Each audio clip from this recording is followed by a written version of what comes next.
Welcome to ഷെലൻസ് kitchen ആണ്. ഇന്ന് ഞാനിവിടെ പരിചയപ്പെടുത്തുന്നത് ബീഫ് കട്ട്ലറ്റ് ആണ്. പ്രഷർ കുക്കറിലേക്ക് 4 ഉരുളക്കിഴങ്ങ് ഒരു 4 വിസിലിൽ വേവിക്കാൻ വെക്കാം.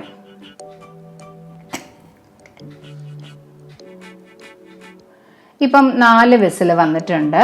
നമ്മളുടെ ഉരുളക്കിഴങ്ങൊക്കെ നന്നായി വെന്തിട്ടുണ്ട്. ഇനി നമുക്കത് കുറച്ച് ഉപ്പ് ചേർത്ത് ഒന്ന് ഉടച്ചെടുക്കാം. പ്രഷർ കുക്കറിലേക്ക് 1/4 കിലോ ബീഫ് ഇടാം.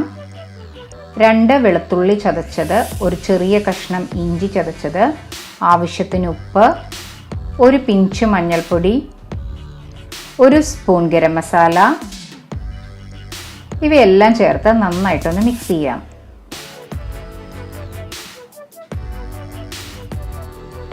കുക്കർ ഇപ്പം അടുപ്പത്ത് വെച്ചിട്ടുണ്ട്. ഇപ്പോൾ ബീഫിൽ നിന്ന് വെള്ളം ഇറങ്ങിയിട്ടുണ്ട്.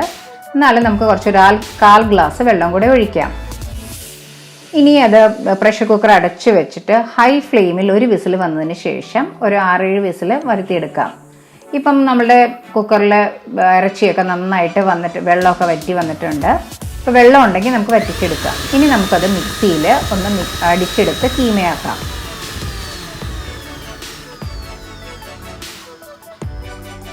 പാൻ ഇപ്പോൾ ചൂടായിട്ടുണ്ട്. അതിലേക്ക് വെളിച്ചെണ്ണ ഒഴിക്കാം.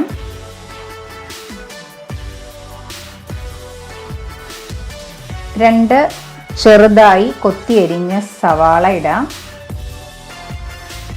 വേപ്പില ചെറുതായി മുറിച്ചത്, 5 കഷ്ണം വെളുത്തുള്ളിയും ഒരു ചെറിയ കഷ്ണം ഇഞ്ചി ചതച്ചതും. ഇനി നന്നായിട്ട് നമുക്കൊന്ന് സോട്ട് ചെയ്യാം. ഇനി നമുക്കതിലേക്ക് കുറച്ച് ഉപ്പും കൂടെ ചേർത്ത് ഒന്നും കൂടെ നന്നായിട്ടൊന്ന് സോട്ട് ചെയ്തെടുക്കാം. ഇനി അതിലേക്ക് ഒരു 6 പച്ചമുളക് ചതച്ചതും കൂടെ ചേർത്ത് നന്നായിട്ടൊന്ന് മിക്സ് ചെയ്യാം. ഇനി നമുക്കൊന്ന് മൂടി വെച്ച് ഒരു 5 മിനിറ്റ് വേവിക്കാം. ഇപ്പോൾ ഒരു 5 മിനിറ്റ് കഴിഞ്ഞിട്ടുണ്ട്. നമ്മുടെ സവാള, പച്ചമുളക്, വെളുത്തുള്ളി, വേപ്പിലയൊക്കെ നന്നായി വഴന്ന് വന്നിട്ടുണ്ട്. അതിലേക്ക് 1 സ്പൂൺ കുരുമുളക് പൊടി ചേർക്കാം. എരിവ് ഓരോരുത്തരുടെ ആവശ്യത്തിനനുസരിച്ച് കൂട്ടുകയും കുറയ്ക്കുകയും ചെയ്യാം. ഇനി 1 സ്പൂൺ മസാലപ്പൊടിയും കൂടെ ചേർക്കാം. നന്നായി സോട്ട് ചെയ്യാം. ഇനി നമുക്കതിലേക്ക് ബീഫ് കീമ ചേർക്കാം. നന്നായിട്ടൊന്ന് മിക്സ് ചെയ്യാം. കട്ട്ലറ്റിന് എപ്പോഴും കുറച്ച് എരിവുള്ളതാണ് നല്ലത്. ഇനി നമ്മൾ നേരത്തെ പുഴുങ്ങി ഉടച്ചു വെച്ച ഉരുളക്കിഴങ്ങ് ചേർക്കാം. നന്നായിട്ട് മിക്സ് ചെയ്യാം. ഒട്ടും ജലാംശം പാടില്ല. ഇപ്പോൾ ലോ ഫ്ലെയിമിലിട്ടാണ് നമ്മൾ ഇതെല്ലാം സോട്ട് ചെയ്യുന്നത്.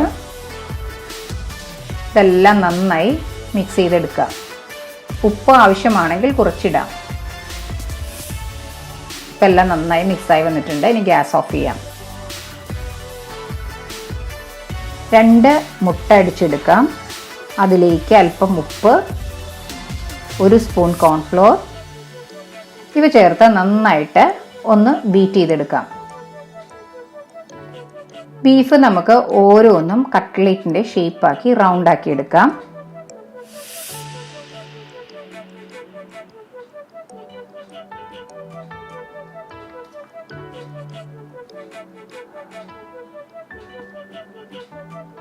നമുക്ക് ഓരോ കട്ട്ലറ്റും ഇതുപോലെ റൗണ്ട് ഷേപ്പാക്കി എടുക്കാം.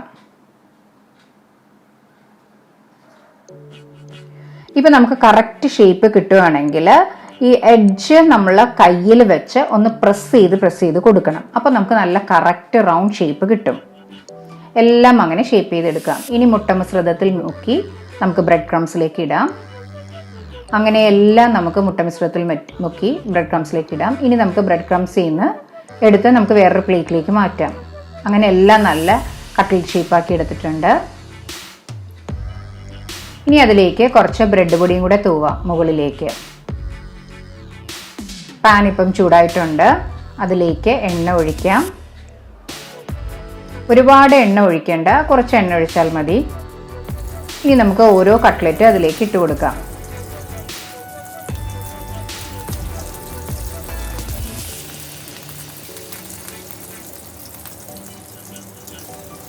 ഇപ്പം നമ്മളുടെ കട്ട്ലറ്റ് ഒരു സൈഡ് മൊരിഞ്ഞ് വന്നിട്ടുണ്ട്. ഇനി നമുക്കതൊന്ന് മറിച്ചിടാം.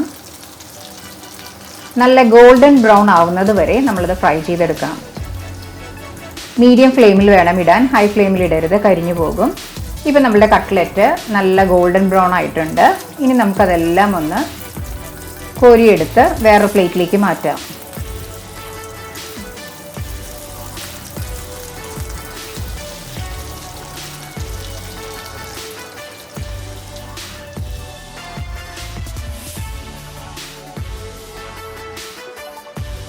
ഇപ്പം നമ്മളുടെ ക്രിസ്പി ആയിട്ടുള്ള കട്ട്ലറ്റ് റെഡി ആയിട്ടുണ്ട്.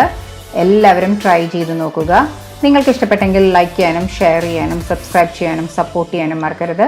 തൊട്ടടുത്തുള്ള ബെൽ ഐക്കൺ പ്രസ് ചെയ്താലേ ഇനി ഞാൻ അടുത്തിടുന്ന വീഡിയോയുടെ നോട്ടിഫിക്കേഷൻ കിട്ടുകയുള്ളൂ. Thanks for watching my channel.